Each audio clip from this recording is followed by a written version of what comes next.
Rebonjour Antonin Durand. Rebonjour Maxime. La revue de presse des régions donc qui commence. Oui, ce matin on retrouve forcément l'actualité chaude de ces deux derniers jours, la taxe Zuckman. Évidemment. La dépêche du midi titre, la taxe Zuckman rejetée, le cornu en danger. Après le rejet hier soir de l'Assemblée nationale de la taxe sur les hauts patrimoines. Mais ici, le journal met surtout en avant les perspectives d'un vote d'un budget pour 2026. Un sujet qui préoccupe de nombreux Français.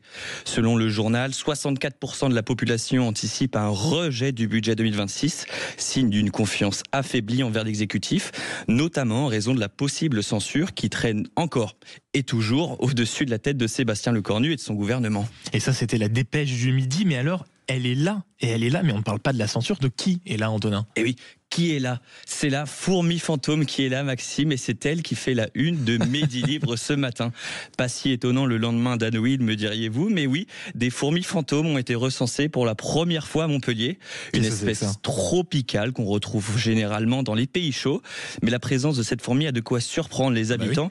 Et les scientifiques, surtout à cette période de l'année.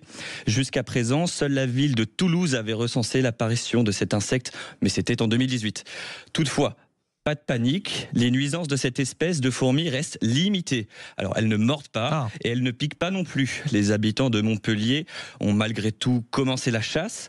J'ai acheté des bocaux de nourriture, on a refait les joints de la cuisine, posé des pièges. On a donc réussi à limiter le problème, confie Charlie, une habitante de Montpellier à l'hebdomadaire régional. Et on pensait avoir tout vu, mais il y a toujours la fourmi fantôme pour nous étonner. On poursuit la revue de presse, mon cher Antonin, à 9h09 sur Sud Radio, avec des événements autour de la famille royale qui font aussi les gros titres, même en France. Oui, Maxime, direction Outre-Manche avec le Télégramme qui revient sur la déchéance du prince Andrew.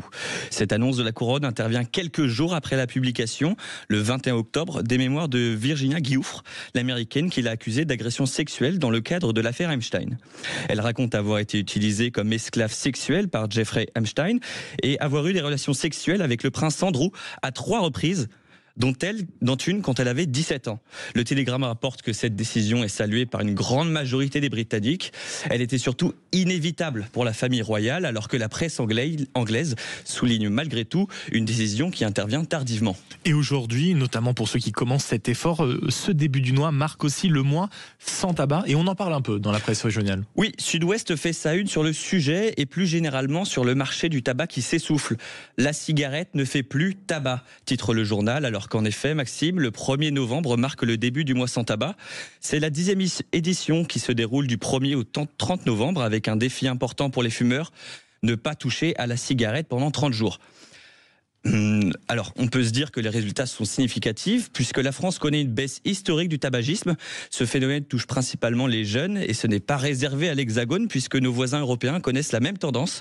Selon le baromètre de Santé publique France, 28% des jeunes entre 18 et 29 ans fumaient quotidiennement en France en 2021. Ils ne sont plus que 18% en 2024. Alors, les actions de Santé publique France sont jugées comme efficaces par le professeur en sociologie de l'Université de Bordeaux, Emmanuel Langlois, qui confie aussi au journal que le prix prohibitif du prix du paquet de tabac dissuade largement les potentiels nouveaux fumeurs. Dans ce dossier, on apprend aussi que le tabagisme impacterait la mémoire. C'est l'Observatoire B2V de la mémoire qui met en avant cet effet peu connu auparavant. Grossièrement, leurs travaux d'imagerie cérébrale montrent que sur des adultes âgés de 50 à 60 ans, la consommation du tabac accélère la perte de mémoire.